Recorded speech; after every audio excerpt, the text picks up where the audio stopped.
हमारे channel biology lover 02। दोस्तों आज हम बात करने वाले हैं मेमरी ग्लैंड। ठीक है, तो मेमरी ग्लैंड्स क्या होता है? मेमरी ग्लैंड दोस्तों लैक्टेशन और ब्रेस्ट फीडिंग में क्या करता है? हेल्प करता है। तो दोस्तों आज हम बात करते हैं मेमरी ग्लैंड्स होता है क्या है, इसके क्या कार्य होते हैं।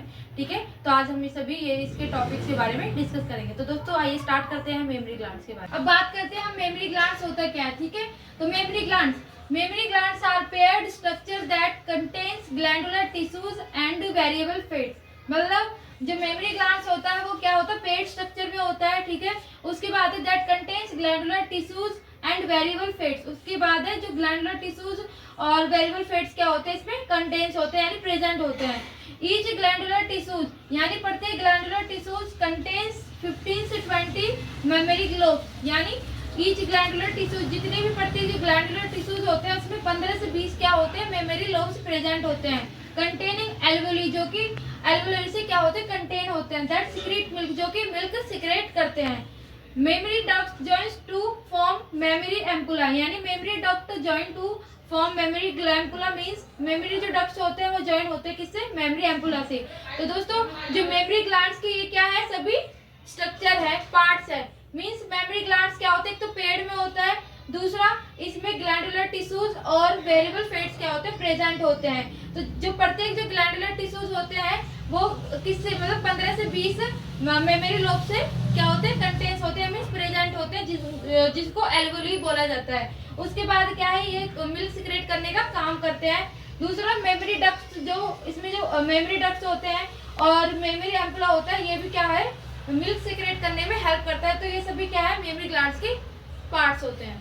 दोस्तों नेक्स्ट पॉइंट है हमारा अरेला। अरेला क्या होता है? The circular area of skin around the nipple of the breast. Means mammary glands में जो निप्पल के चारों ओर जो स्किन होता है, जो सर्कुलर एरिया में होता है, उसको क्या बोला जाता है? एरेला बोला जाता है। एरेला बहुत ही सेंसिटिव होता है। ठीक है, इसको टच करने से ब्रेन में सिग्नल जाते हैं जो कि बेबी को ब्रेस्ट फीडिंग में और लैक्टेशन में क्या करता है? हेल्प करता है। दोस्तों जो ये सर्कुलर एरिया होता है यानी निप्पल के चारों ओर जो स्किन का जो एरिया होता है, ठीक है, इसको अरेला बोला जाता है। ये क्या करता है? ये प्रोटेक्ट करता है निप्पल को। दूसरा क्या करता है? एड्स इन मिल्क सेक्रेशन यानी मिल्क को सेक्रेशन करने में क्या करता है? हेल्प करता है। और इसको टच करने पर ये क्या होता है? बहुत ही सेंसिटिव होता है और ब्रेन तक इसका क्या होता है? सिग्नल जाता है। नेक्स्ट पॉइंट है हमारा nipple. Nipples the small protecting part of at the centre of the breast. दोस्तों अभी मैंने आपको बताया था एरुला के बारे में। अब हमारा नेक्स्ट टॉपिक मैंने आपको बताया निप्पल। निप्पल क्या होता है? ये जो ब्रेस्ट के सेंटर में जो होता है प्रेजेंट होता है। इसका वर्क क्या होता है? मेन फंक्शन होता है ये सेक्रेटिंग मिल्क यानी मिल्क सेक्रेट कराता है। दूसरा adding in breast feeding, breast feeding में क्या करता है? हेल्प करता है। तीसरा क्या करता है? Helping to express breast milk during lactation यानी लैक्टेशन के दौरान क्या करता है? ब्रेस्ट फीडिंग में क्या करता है? हेल्प करता है। दोस्तों नेक्स्ट पॉइंट है हमारा एडिपोज टिश्यू मीट फैट। यानी जो ब्रेस्ट में फैट प्रेजेंट होता है जिससे कि ब्रेस्ट क्या उभरा हुआ दिखाई देता है, क्योंकि उसमें क्या होता है? फैट प्रेजेंट होता है। इसको क्या बोला जाता है? Adipose tissue. अब इसके बारे में बात करते हैं क्या होता है। ए टाइप ऑफ बायोलॉजिकल टिश्यू। ये क्या होता है? एक बायोलॉजिकल टिश्यूज होता है that store fat in the body, जो कि फैट को क्या करके स्टोर करके रखता है हमारी बॉडी में। ठीक है, इसके बाद है it plays a crucial role in energy storage regulating body temperature. ये क्या करता है? ये मेन रोल प्ले करता है एनर्जी को स्टोर करने में, उसको रेगुलेट करने में, और बॉडी टेम्परेचर को क्या करता है? रेगुलेट करता है। एंड हार्मोन प्रोडक्शन करने में क्या करता है? हेल्प करता है। तो ये है एडिपोज टिश्यू यानी जिसको फैट बोला जाता है, जिससे क्या है? ब्रेस्ट क्या है? उभरा हुआ दिखाई देता है। ठीक है, ये क्या करता है? ये सपोर्ट करता है मेमोरी ग्लैंड्स को डेवलप करने में, store energy for milk production यानी एनर्जी स्टोर करके रखता है किसके लिए? मिल्क प्रोडक्शन के लिए। हेल्प रेगुलेटेड हार्मोन प्रोडक्शन और क्या करता है? हार्मोन प्रोडक्शन करने में भी हेल्प करता है। नेक्स्ट पॉइंट है दोस्तों mammary tubules. Mammary tubules mean small tube like structure within the mammary gland. यानी small tube like structure, tube की तरह क्या होता है? स्ट्रक्चर होता है। ठीक है, जो कि मेमोरी ग्लैंड्स में प्रेजेंट होता है। Responsible for milk production and secretion, जो कि क्या करता है? मिल्क प्रोडक्शन में और सेक्रेशन में क्या करता है? हेल्प करता है।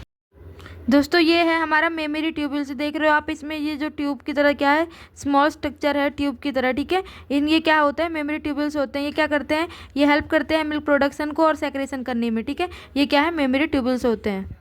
मेमोरी ट्यूब्यूल्स के बाद नेक्स्ट पॉइंट है mammary ducts. Small tubes with the mammary glands that transport milk to the nipple.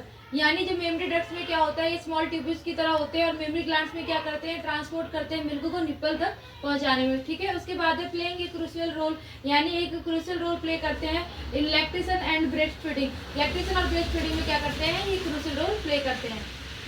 दोस्तों मेमोरी ट्यूबल्स के बाद क्या है हमारा मेमोरी डक्ट्स। ये जैसे ट्यूबल्स है दोस्तों, इसके बाद क्या है, ये डक्ट्स है, ठीक है। इसके बाद जो मेमोरी डक्ट्स होते हैं ये भी क्या होता है, ट्यूब की तरह होते हैं। ये क्या काम करते हैं, जो मिल्क को निप्पल तक पहुंचाने में क्या करते हैं, यानी जो मेमोरी डक्ट्स होते हैं वो निप्पल तक क्या होते हैं, जॉइंट होते हैं। तो ये हेल्प करते हैं यानी मिल्क को ट्रांसफ़र करने में, कहाँ तक, निप्पल तक। दूसरा इनका वर्ग क्या होता है, जब बच्चा दूध पीता है तो एक ऑक्सीटोसिन हार्मोन होता है, उसको क्या करते हैं, रिलीज करता है, जिससे जो मेमोरी डक्ट्स होते हैं वो क्या करते हैं, आसपास की जो भी यानी मसल्स होते हैं उनको क्या कर लेते हैं, सिकोड़ लेने में हेल्प करते हैं, जिससे क्या होता है, ऑक्सीटोसिन क्या है, हार्मोन रिलीज होता है, और जिससे कि बच्चे को दूध पीने में हेल्प करता है ये।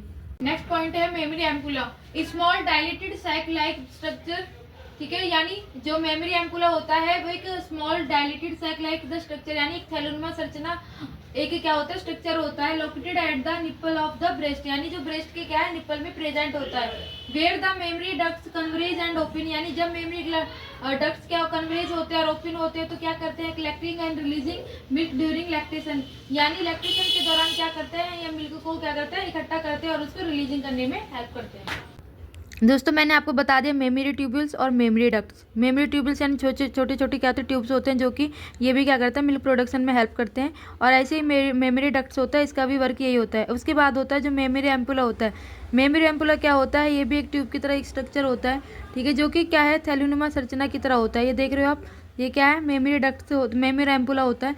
ये इनका वर्क क्या होता है, ये जो मेमोरी डक्ट्स में क्या है, एक जब मेमोरी डक्ट्स ओपन होते हैं तो उसमें क्या है, जो मिल्क को क्या करता है, इकट्ठा करता है, उसको रिलीजिंग करने में हेल्प करता है, यानी लैक्टेशन कराने में हेल्प करता है। तो ये क्या है, हमारा मेमोरी एम्पुला। नेक्स्ट पॉइंट है लैक्टिफेरस डक्ट। लैक्टिफेरस डक्ट में क्या होता है, ए मिल्क कैरिंग डक्ट, यानी एक मिल्क कैरिंग डक्ट होता है in the breast that transport milk from the mammary gland, यानी जो कि मिल्क को ट्रांसपोर्ट कराता है मेमोरी ग्लैंड्स में, ग्लैंड टू द निप्पल, यानी निप्पल तक क्या है, मिल्क को पहुंचाने में हेल्प करता है। अलाउइंग द ब्रेस्ट फीडिंग, और फिर उसके बाद क्या करता है, अलाउ करता है ब्रेस्ट फीडिंग में। दोस्तों अब मैं आपको समझाने वाली हूँ मेमोरी ग्लैंड्स के बारे में, उसका सुपरफिशियल पार्ट यानी जो बाहर का जो पार्ट है, और इंटरनल पार्ट के बारे में, ठीक है, डिटेल्स में। तो दोस्तों आइए स्टार्ट करते हैं हम इसके पार्ट्स के बारे में। तो दोस्तों फर्स्टली तो हम बनाएंगे इसका डायग्राम, ड्रॉ करते हैं, ठीक है। ये क्या हो गया दोस्तों, हमारा मेमोरी ग्लैंड्स। अब हम बात करते हैं फर्स्टली एरुला के बारे में। दोस्तों जो ये बाहर की तरफ जो डार्क ब्राउन रीजन होता है, जिसको क्या बोला जाता है, एरुला, यानी निप्पल के चारों ओर जो ये डार्क ब्राउन रीजन होता है, ये क्या है, डार्क ब्राउन रीजन, जिसको एरुला बोला जाता है, ठीक है, जो कि क्या करता है, प्रोटेक्शन करता है निप्पल का, ठीक है। और दूसरा ये क्या है, ये निप्पल होता है जो कि बेबी में मिल्क सक आउट करने में क्या करता है, हेल्प करता है, ठीक है, for help milk suck out, ठीक है। तो दोस्तों ये हमारा एरुला हो गया, और ये क्या है, हमारा निप्पल। उसके बाद दोस्तों ये क्या है, ये फैट प्रेजेंट होता है, जिसको हम बोलते हैं एडिपोज टिश्यू, जैसे मैंने आपको अभी समझाया था, ठीक है, एडिपोज टिश्यू। तो ये क्या है दोस्तों, एडिपोज टिश्यू, जो कि क्या करता है, फैट को स्टोरेज करके रखता है बॉडी के अंदर, और क्या करता है, टेम्परेचर मेंटेन करने में हेल्प करता है, ठीक है। ये क्या है, एडिपोज टिश्यू। अब हम बात करते हैं इसके इंटरनल एरिया के बारे में। आपको ये सुपरफिशियल यानी बाहर का जो पार्ट है उसके बारे में बता दिया। अब हम बात करते हैं इंटरनल। जिस तरीके से दोस्तों टेस्टिस में टेस्टिस ट्यूबल्स होते हैं, इसी तरीके से मेमोरी ग्लैंड्स में भी क्या होते हैं, ट्यूबल्स प्रेजेंट होते हैं, ठीक है। तो दोस्तों जो टेस्टिस ट्यूबल्स होते हैं उसमें तो 250 से 200 तक क्या होते हैं, टेस्टिस ट्यूबल्स प्रेजेंट होते हैं। इसमें से क्या है, 15 से 20 क्या होते हैं, ट्यूबल्स प्रेजेंट होते हैं, ठीक। अब हम स्टार्ट करते हैं कि इसमें मिल्क का लैक्टेशन किस तरीके से होता है, मिल्क प्रोडक्शन किस तरीके से होता है। तो दोस्तों पहले तो इसमें क्या होता है, स्मॉल स्मॉल क्या होता है, ये स्ट्रक्चर होते हैं, जिसको क्या बोला जाता है, सेल स्ट्रक्चर, जो कि क्या होता है, सेल क्लस्टर होता है, ठीक है। ये सेल क्लस्टर हो गया, तो इनको क्या बोला जाता है, अल्वेओली बोला जाता है। ये छोटे छोटे क्या होते हैं, स्ट्रक्चर होते हैं, जो कि मिल्क प्रोडक्शन में क्या करता है, हेल्प करता है। ये क्या है, छोटे छोटे इसमें स्मॉल स्मॉल सेल स्ट्रक्चर होता है, और इसके जो अंदर जो ये गैप होता है, इसमें क्या होता है, मिल्क का प्रोडक्शन होता है। अब बात करते हैं कि ये मिल्क प्रोडक्शन करने के लिए इसमें कौन कौन से पार्ट्स की जरूरत होती है, और कौन से पार्ट्स होते हैं जो निप्पल तक क्या करता है, दूध को पहुंचाता है, मिल्क को पहुंचाता है। तो फर्स्टली हम बात करते हैं, तो दोस्तों इसमें यानी मैंने आपको ये समझा दिया, जैसे कि क्या हो गया, ये तो स्मॉल हमारे क्या हो गया, क्लस्टर सेल्स हो गए, जो कि मिल्क प्रोडक्शन में हेल्प करते हैं। अब इसमें जो पार्ट्स होते हैं वो कैसे हेल्प होते हैं, तो फर्स्टली इसमें क्या होता है, इसमें एक ट्यूबल्स होता है, जिसको मेमोरी ट्यूबल्स बोला जाता है, ठीक है। ये देखो दोस्तों, जैसे क्या है, ट्यूबल्स होते हैं, ये बड़े बड़े क्या है, ट्यूब्स प्रेजेंट होते हैं, ठीक है। ये सारे साथ में मिल जाते हैं, ठीक है। जो बड़े बड़े जो ट्यूब्स होते हैं मिलकर के क्या बनाते हैं, मेमोरी ट्यूबल्स। मेमोरी ट्यूबल्स मिलकर के बनाते हैं उसके बाद मेमोरी डक्ट, ठीक है। और मेमोरी डक्ट ये सारे मिलकर क्या बनाते हैं, मेमोरी डक्ट, ठीक है। वो आपस में क्या होते हैं, इकट्ठे हो जाते हैं। उसके बाद मेमोरी डक्ट के बाद क्या होता है, मेमोरी एम्पुला बनता है, और मेमोरी एम्पुला बनकर क्या बना जाता है, लैक्टिफेरस डक्ट।